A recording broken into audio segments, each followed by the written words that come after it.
정치권의 핵심 키워드로 대선 전국 짚어보는 시간입니다. 김준일 뉴스톱 대표와 정리해보겠습니다. 안녕하십니까? 예, 안녕하세요. 네, 대선 전국 첫 번째 키워드 내용 확인해 보겠습니다. 가까워지는 안철수, 홍준표 이렇게 키워드를 뽑아봤습니다. 김준일 대표님, 얼마 전에는 준표형 부럽습니다 이러더니 막 귓속말도 하고 왜 그러는 거예요? 뭐 그림만 보면 거의 깐부죠 지금. 예. 그러니까 공통의 이해관계가 있다라고 봐야 되겠죠. 한마디로 얘기하면은 지금 윤석열 후보하고의 어떤 뭐 적대시까지는 아니더라도 예. 약간의 등거리 어떤 관계를 유지함에 있어서 상대적으로 이제 이해관계가 맞았다라고 봐야 될 것 같고, 이런 시그널은 사실은 굉장히 오래됐어요. 꽤 됐죠. 한 두어 달 된 것 같아요. 예전에는 양당 그 청년의 꿈에 청년들이 양당 후보가 다 비정상이다 그러니까 예. 안철수는 정상 이렇게 댓글도 쓴 적이 있거든요. 홍준표 의원이. 예. 윤석열 후보하고의 어떤 등거리가 이제 두 사람의 공통점이죠. 그러니까 쉽게 얘기를 하면은 윤석열 후보가 좀 잘 안 풀렸을 때 본인들의 정치적 입지가 넓어진다. 그게 단일화가 됐든 뭐 여러 가지 그 이제 향후 이제 뭐 어떤 운신의 폭이 넓어지는 거 하나가 있고, 또 하나는 이제 2030의 지지라는 공통 분모가 있어요. 예. 최근에 이제 안철수 후보가 지지율 분석을 해보면은 상대적으로 스윙부터 성향의 2030들이 다른 연령대보다 많이 올라갔거든요. 예. 근데 거기를 지금 특히 2030 남성을 꽉 쥐고 있다. 뭐 이런 홍준표 의원이 꽉 쥐고 있다. 이런 것들이 있잖아요. 그러니까 예. 그런 것들로 좀 연대 가능성 이런 것들을 살짝 흘린다 이렇게 봐야 될 것 같아요. 네. 안철수 후보 속내도 궁금한데 기자들도 이런 질문을 했습니다. 안철수 후보 뭐라고 답변했는지 직접 들어보겠습니다. 홍준표 위원님께 한 수 배우고 싶다라고도 말씀을 하셨는데요. 또 홍준표 위원님과 만나실 계획은 있으실까요? 원론적인 말씀 드리죠. 정치인들이라면 필요하다면 누구나 만날 수 있는 것 아니겠습니까? 그럼 정치적으로 공조할 가능성도 있다고 보시는지 그 가능성 열어두시나요? 지금 뭐 당이 다른 그런 상황 아니겠습니까? 지금 저는 국민의당 선거 운동에 충실히 임하고 있습니다. 네, 원론적인 답변 드리겠습니다. 이러면서 얘기했는데 해석 여진 많아 보입니다. 지금 굉장히 모호하게 갈 수밖에 없는 상황이에요. 예. 전체적으로 보면 이제 단일화에 대해서 언론에서도 관심이 많고 정치권 관심도 많은데, 이거에 대해서 선을 그으면서도 일정 부분은 다른 목소리, 국민이 원하면 뭐 이런 것들이 이제 뭐 이태규 선대본부장이나 계속 얘기가 나오고 있잖아요. 그런 것들이 지금은 뭔가를 명확하게 얘기하기 힘든 상황이다라고 보면 될 것 같고, 사실은 2017년에 두 분이, 그러니까 안철수 그 홍준표 두 사람이 다 대선에 나왔었잖아요. 예. 그때는 비방전이 엄청 났거든요. 적폐 후보다 막 이러면서 그랬는데 참 정치는 알 수 없다. 예. 어느새 갑자기 깐부 포스가 돼가지고 지금 이렇게 가까워졌네요. 예. 예, 저는 그 안철수 후보 발언 중에 지금은 당이 다른 상황이다. 이 말이 좀 심상치 않게 들리는데, 지금은 당이 다르지만 당이 같아질 수도 있는 건가요? 그러니까 알 수 없어요. 그러니까 예. 여러 가지 지금 너무 결정된 게 없어서 지금 뭐 구체적으로 말하기는 그런데, 이를테면 이런 것도 있습니다. 만약에 보수 진영이 패배를 한다라고 했을 때는 뭐 지금 윤석열 후보뿐만이 아니라 이준석 대표도 물러나야 되는 상황이잖아요. 예. 당을 누가 수습할 것인가. 뭐 김종인 위원장이 다시 올 건 아니잖아요. 그렇다라고 본다라면은 그 중심에 홍준표나 안철수가 있을 수도 있다. 예. 이런 관측들이 이제 야권에서 나오는 거예요. 그런 부분에서 또 공통 분모를 찾는 분들도 있더라고요. 그러니까 여러모로 모든 가능성을 좀 열어놓고 지금 이렇게 서로 움직이고 있다, 이렇게 봐야 될 것 예. 같아요. 지금은 국민의당 선거운동에 충실히 임하고 있다. 예. 지금, 그리고 당이 다른 상황. 이 여러 가지 단어가 예. 조합이 되면서 해석이 여러 가지로 나올 수 있는 그런 상황으로 보이는데, 그렇다면 홍준표 의원의 입장은 어떤 걸로 보이세요? 그러니까 홍준표 의원은 지금까지 일관되게 얘기하는 거는 선은 긋고 있다. 자기는 백의종군에서 이를테면 도와주지 뭔 직책에 맞지 않겠다.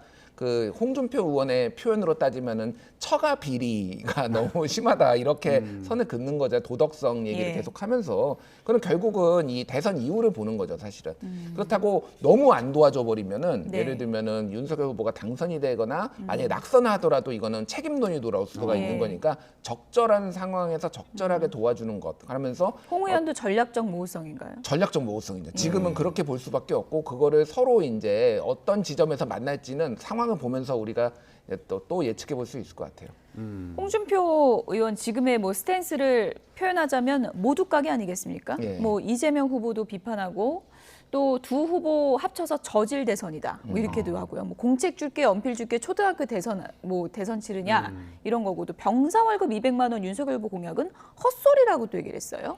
그러니까 저것도 어떻게 보면은 본인의 어떤 정책적인 준비 이런 것들을 좀 드러내는 것들, 차별화를 하는 거예요. 예를 들면 병사 월급 200만 원 같은 경우에 본인이 모병제 홍 의원이 주장을 했잖아요. 예. 저 돈이면은 모병제라는 거예요. 한마디로 얘기하면은 그게 이제 더 정의롭다라는 본인의 주장들을 그러니까 계속 어떻게 보면은 지지는 하지만은 당 차원에서 당의 네. 당원으로서 하지만은 더 내가 나은 사람이고 준비된 사람이다라는 거를 끊임없이 이제 도덕성이라든지 정책이라든지 이런 것들을 조금 견제구를 날리면서 좀 움직이고 있다 이렇게 봐야 되겠죠. 굴러온 돌한테 패배했다 뭐 이런 표현까지 쓰는데 대선 끝날 때까지 이런 스탠스를 유지할까요?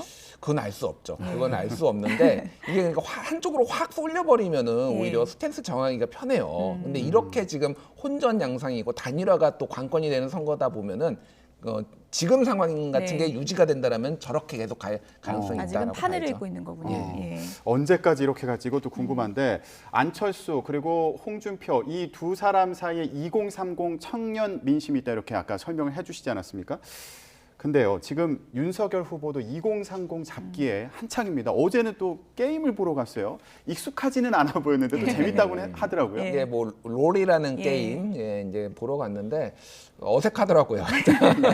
어색했는데 굉장히 뭐 좋았다 이런 평도 내놨어요. 그래서 뭐 지금 일관된 메시지들 특히 이제 2030 중에서도 남성들을 중심으로 타겟팅을 한 게 보이죠. 예. 그러면 여성가족부 폐지 그리고 병사 월급 200만 원 그리고 여기 게임과 관련돼서 그래서 지금 뭐 윤석열 후보가 얘기했지만 게임은 질병 아니다라고 예. 이렇게 얘기를 하기도 했는데 사실은 저 이제 국민의힘 계열 그 새누리당부터 해서 그 계열의 스탠스는 게임은 질병이다라고 끊임없이 그 신일진 예. 전 새누리당 의원 그 연세대 교수죠 발의를 하고 심지어는 지난달에는 특보로 임명도 했어요 영입도 했어요 그 선대위에서 그 윤석열 선대위에서 예. 근데 이제 스탠스가 확 바뀐 거죠 어떻게 보면 현기증이 저는 약간 느껴질 정도로 굉장히 바뀌었는데 예. 이거는 이제 이준석 대표의 입김이 많이 들어갔다라고 이제 보시면 될 것 같아요. 네. 자, 국민의힘 상황 짚어봤는데 이런 국민의힘의 모습 김종인 전 위원장은 어떻게 보고 있을까요? 다음 키워드 보여주시죠. 이재명의 우호적인 듯. 예. 박용진 민주당 의원이 김종인 전 위원장을 찾아갔습니다. 예, 거기에서 김종인 전 위원장이 이런 취지로 얘기했다는 거예요. 예. 그러니까 근데 김종인 위원장의 어떤 발언을 놓고 예. 그러니까 해석 전쟁 이게 한두 번이 아니잖아요. 이랬다면은 뭐 덕담을 건넸다, 뭐 바깥에서 예전에 윤석열 후보하고 뭐 이렇게 갈등도 있을 때 바깥에서 도와주기로 했네, 안 했네, 뭐 이런 것들은 그래서 김종인 위원장이 사실은 본인 입으로 얘기한 게 아니면은 저런 것들은 다 언론 플레이다라고 보시는 게 맞을 것 같아요. 그러니까 뭐냐면은. 이제 어쨌든 윤석열 후보하고 거리가 생겼잖아요. 어느 정도 선대위에 직접 참여는 안 하고 관심 없다라고 끈다라고 하면은 이거를 남들이 보기에는 민주당에 좀 더 가까워진 것으로 보일 여지가 있는 거 아니냐라고 민주당 쪽 인사들은 우호적으로 이제 막 해석을 하기 시작한 거죠. 그러면서 그런 것들을 만나서 얘기한 건데 이제 김종인 위원장하고 박용진 의원의 특수관계를 좀 생각해 볼 필요가 있어요. 왜냐하면은 예전에 2016년에 민주당의 김종인 위원장이 영입이 됐을 때 그때 비서실장을 했잖아요. 예. 그 김종인 위원장이 직접 임명했습니다. 그 정도로 약간 그 가능성을 높이 본 거고 높이 평가했어요. 지금 거의 유일하게 제가 보기에는 높이 평가하는 인물, 김종인 위원장이 민주당에서 높이 평가하는 몇 안 되는 인물 중에 한 명이 박용진 의원이고 저 예. 지금 화면에도 나오지만은 지금 출판 기념회도 가가지고 직접 축사도 하고 그랬거든요. 그러니까 그런 우호적인 관계를 이용해서 박용진 의원이 조금 언론 플레이를 저는 했다라고 봅니다. 사실 예. 그런 시그널이 전혀 나오진 않았어요. 이재명 후보한테 우호적이다는 시그널이 직접 나온 건 아직 하나도 없습니다. 예.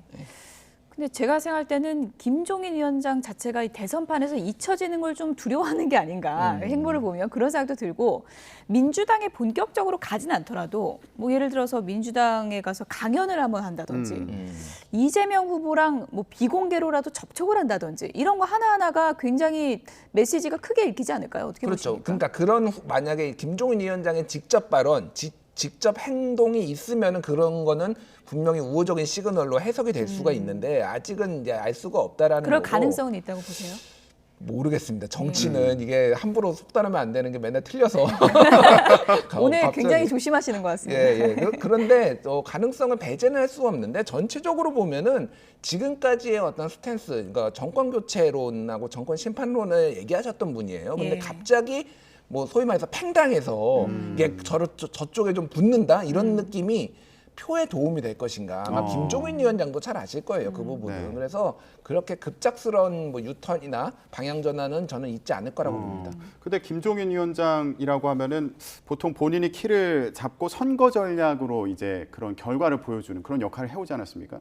그런데 지금처럼 이렇게 간접적으로 만약에 영향력을 미치려고 한다. 그럴 때 표심에 효과가 있을까요? 표심에 효과가 없죠. 그러니까 이준석 대표하고 김종인 위원장하고의 이제 차이가 결과적으로 보면 윤석열 후보는 이준석의 손을 잡고 김종인은 내친 거잖아요. 이준석은 본인이 끌고 올 수 있는 표가 있다라고 판단을 한 거예요. 그러니까 소위 말해서 2030 젊은 세대들의 표를. 근데 김종인 위원장은 소위 말해서 팬덤이 없습니다. 팬심이 없고요. 어떻게 보면 좀 냉정하게 얘기하면은 선거 기술자다. 이런 평가들이 있잖아요. 근데 그거는 어떨 때 그 기술이 발휘가 되냐면은 전권이 주어졌을 때. 그러니까 가장 특징이 뭐냐면은 비호감 인사들을 쳐내는 걸로 이 당이 쇄신한 것처럼 보이게 만드는 건데 이미 윤핵관을 쳐내는데 실패했잖아요. 예. 강연만으로 많은 사람들이 쫓아가지는 않아요. 그러니까 그런 부분에서 본다라고 하면은 굉장히 제한적일 것이다. 만약에 민주당에 가서 뭐를 우호적인 메시지를 내도 굉장히 제한적일 것이다라고 봐야죠. 사실 뭐 민주당에 안 갔던 분이 아니기 때문에 지금 뭐 김종인 전 위원장의 행보가 어디로 가도 놀랍진 않은 그런 상황인 것 같은데 이재명 후보는 최근에 또 경제 공약 발표하면서 굉장히 이 부분에 초점을 맞추는 상황이고 555 공약 이런 키워드를 내걸었는데 안철수 후보가 이거 내 거 베꼈다 짝퉁이다 이렇게 좀 공격을 하고 있더라고요. 사실 이게 누가 원조인지 뭐 이게 의미가 있겠냐마는 예. 굳이 제가 말씀을 드리자면은 저거는 박진 의원 예. 저 국민의힘의 박진 의원이 그 12명 경선할 때 예. 555를 제일 먼저 얘기를 아, 했어요. 왜냐면 그렇습니까? 제가 그때 국민의힘 당내 경선 그 면접관으로 예. 제가 갔었잖아요. 그래서 이게 얼마나 허황된 건지를 제가 굉장히 비판을 많이 했거든요.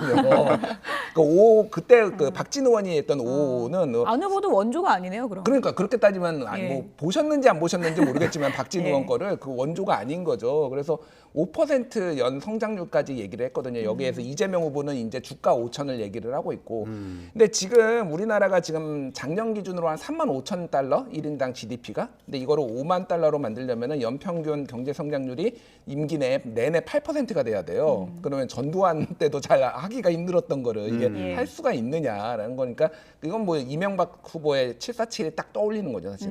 구호적인 어떤 예. 뭐 비전이라기보다는 어떤 사람들한테 이런 희망을 주겠다라는 건데, 그러니까 사실 이게 좀 공허합니다. 사실 안철수 후보가 얘기하는 것도 5개 분야 초격차 과학기술을 해서 삼성전자급 기업을 5개 이상 만들어 세계 5대 경제 강국에 들어가겠다라는 거잖아요. 예. 이게 가능할 것이냐? 삼성전자 5개 안철수가 대통령 되면 만들 수 있는 예. 것이냐?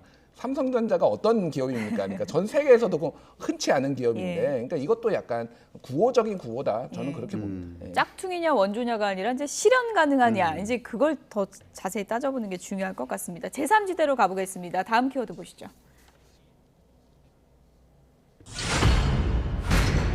네, 심각한 상황이다. 활동을 내가 잠시 중단하겠다. 저 속보 보고 많은 분들이 떠올린 두 글자가 사퇴하나? 이런 생각을 많이 하셨어요. 근데 그건 아니라 그러죠? 일단 정의당 내부에서는 아니다라고 얘기를 하는데 예. 심상정 후보 본인이 전화를 꺼놓은 상태고 아직 연락이 안 되고 있기 때문에 예. 그거를 속단하기는 힘든데 저도 사퇴는 아니라고 봅니다. 심상정 후보가 사퇴는 아니고요. 일단은 지금 정의당의 뭐 모든 거는 지지율이죠. 지지율이 잘 나오면은 내부에 문제가 많더라도 다 덮이는 거고 안 나오면은 이제 문제가 되는 건데 일부 여론조사에서는 지금 뭐 허경영 후보한테도 지진다. 뭐 이런 것들이 나오고요. 3%가 안 되는 여론조사도 있더라고요. 2%대가 나온 것도 최근에 나오기 시작했고요. 실제 심상정 후보의 그 지지율을 세대별로 분석을 해보면은 20대 여성에서 10% 정도 나와요. 예. 어떤 여론조사를 다 불문하든. 그리고 30대 여성에서 한 5%대 나오고요. 나머지는 남녀 할 것 없이 1%대예요. 아, 그 정도로 사실은 되게 전체적으로 보면은 지지를 못 받고 있다라는 거고 지난 2017년에 6.1% 받았거든요. 그거에 비하면은 만약에 이대로 간다면 3%대로 끝난다라고 하면은 반토막인 거죠. 당의 어떤 존립 이유까지 사실은 굉장히 의심을 받을 수밖에 없는 상황이기 때문에 일종의 저는 충격요법이라고 봅니다. 그리고 또 하나는 정의당이 지금 제대로 선거운동을 못 하거나 안 하고 있어요. 왜 그런 거예요? 그러니까 여러 가지 이유가 있겠죠. 예. 그러니까 사실 정의당이 어떻게 보면 노회찬 의원이 있을 때 이럴 때는 미디어를 활용한 선거 이런 것도 굉장히 잘했잖아요. 예를 들면 뭐 이제 삼겹살 불판 갈듯이 정치권도 갈아보자 뭐 이런 구호도 만들어내고. 근데 이번 대선이 사실은 이제 온라인 커뮤니티를 중심으로 한 이슈, 또 하나는 SNS 굉장히 빠르게 돌아가고 있는데 정의당이 거의 대응을 못 하고 있다. 사실 그런 거 류호정 의원이 잘하거든요. 근데 류호정 의원은 사실상 저는 배제됐다고 들었습니다. 그러니까 뭐 왜 여러 가지 그런 이유가 있는데요.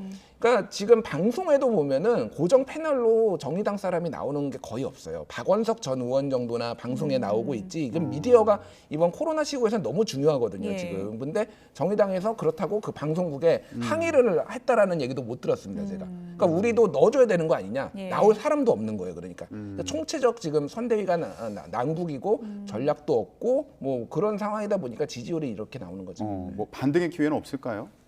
바뀌어야죠. 후보도 바뀌어야 되고 당도 바뀌어야 되고 선대위도 바뀌어야 되는데 일단은 지금 후보가 이번에 이제 역대급 비호감이라고 하잖아요. 근데 좀 심상정 후보의 느낌은 반듯하잖아요. 근데 비호감도는 별로 차이가 없거나 더 높아요. 그러니까 이게 지금 딜레마다.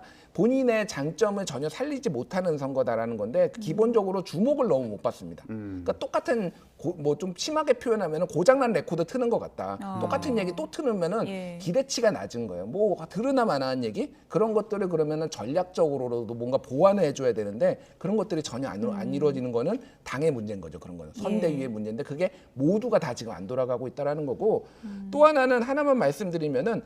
이 민주당 열성 지지자들 같은 경우에는 이제 오히려 심상정 후보가 사퇴를 하면은 도움이 될 것이다. 예. 이렇게 뭐 보시는 분들도 있는데 역사적으로 대선을 보면 그렇지 않습니다. 그런가요? 뭐냐면요. 그러니까 예전에 유시민 작가, 유시민 전 노무현재단 이사장이 굉장히 유명한 얘기를 남겼어요. 2009년에 예. 역사의 밀물이 들어오면은 진보 개혁의 모든 배가 다 같이 떠오른다라는 거예요. 정의당 같이 이런 진보 진영도 선전을 해야지 사실은 이게 정의당이 진보 먹는 게 아니라 중도표에서도 선전을 할 때는 상당히 가져와요. 아, 그렇군요. 예. 그런데 지금 이 정도로 만약에 부진하면은 이거는 전체적으로 보면은 좀 안 되는 거고, 그러니까 진보 개혁의 위기라고 볼 수가 있는 거고 또 하나는 정의당이 그러니까 단일화를 하든 안 하든 대선에 큰 영향이 없었어요. 2002년에는 이를테면은 권영길 후보가 3.8% 정도로 완주를 했음에도 불구하고 노무현 후보가 이겼고요. 예. 2012년에는 다 사퇴했잖아요. 진보신당도 사퇴하고 그러니까 통합진보당 이정희 후보도 사퇴하고 해서 문재인 후보한테 밀어줬는데 졌잖아요. 예. 그러니까 그게 중요한 게 아니다. 그러니까 진보개혁의 아젠다가 같이 공유될 수 있을 때 이게 뜰 수가 있는 건데 그런 부분에서는 오히려 심상정 후보의 어떤 부진을 민주당이 아파해야 되는 거죠. 예. 끝으로 간략하게요. 김동연 후보 거취도 관심인데 여당에서 뭐 서울시장 재예둔안 고려하지 않겠다 이렇게 입장을 밝혔어요. 도대체 나침반이 어느 쪽인가요? 저도 모르겠습니다. 진짜 네. 모르겠는 게 이번에 안철수 후보가 단일화를 할 것이냐, 김동연 후보는 어디로 갈 것이냐라는 건데 조금 복잡한 것 같아요. 저도 이제 간접적으로 얘기를 들었는데 실제 이거를 끝까지 완주를 해가지고 이를테면 다음에 정치에 뭔가를 보고 있는 건지 아니면은 좀 중도 사퇴를 하고 어떤 타협으로 큰 정당에 들어가서 하는 건지에 대해서 뭐 외견상으로는 완주를 하겠다라고 했는데 본인들도 조금 그 판단을 어려워하고 있다 이런 얘기는 저는 간접적으로 들었는데 사실은 어디로 가더라도 큰 변수는 안 될 것이다. 라는 게 뭐 그 지지율이 너무 작아요 지금 예. 뭐 대세를 가르기에는. 예. 어쨌든 뭐 이런저런 모호함을 푸는 게 지지율 추이일 텐데요. 설전에 많은 변화가 있을 것 같습니다. 지금까지 김준일 뉴스톱 대표였습니다. 고맙습니다.